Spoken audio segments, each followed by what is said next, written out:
The colony of New Haven sat on the edge of the Kepler-22 system, a fragile collection of domes and research stations populated by roughly 4,000 humans. Dr. Marcus Webb stood at the observation window, watching the distant stars blink against the infinite black. He was a xenobiologist by trade, not a soldier.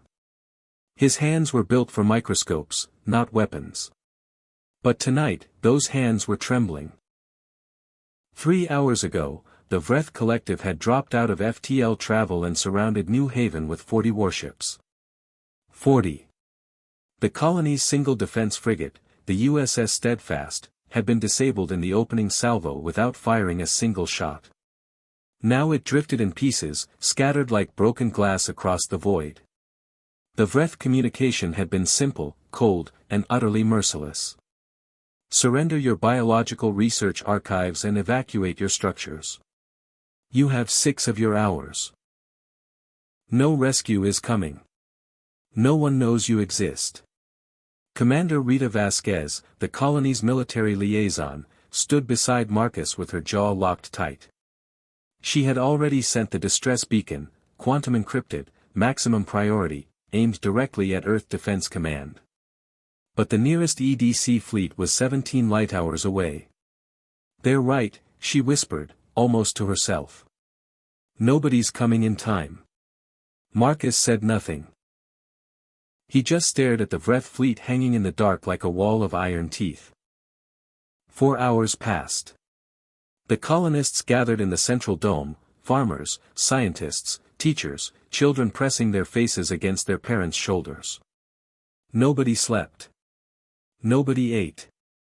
A little girl named Lily Anderson kept asking her father when the soldiers would arrive. Her father, Dr. James Anderson, kept telling her soon, baby. Soon. He didn't believe it himself. Rita sat alone in the communications room, headphones pressed to her ears, listening to static. She had sent 17 follow-up signals. 17. Each one more desperate than the last. The Vreth fleet hadn't moved, hadn't spoken again. They were simply waiting, patient and absolute, the way a predator waits for wounded prey to stop moving. With 40 minutes remaining, the static broke. A single voice cut through, deep, calm, and carrying the specific weight of someone who had seen worse things than this and walked away standing. New Haven Colony, this is Admiral Thomas Ironwall Drake aboard the Eustis Olympus. We received your signal. Hold your position. Do not provoke. We are inbound. Rita ripped the headphones off and ran. The Vreth Fleet Commander, designated High Warden S.E. Catal, was reviewing the colony's structural schematics when his sensor officer made a sound he had never heard from that particular officer before.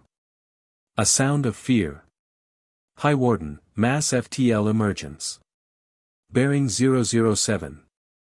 Multiple signatures. They are, the officer paused, recalibrating, refusing to believe his instruments.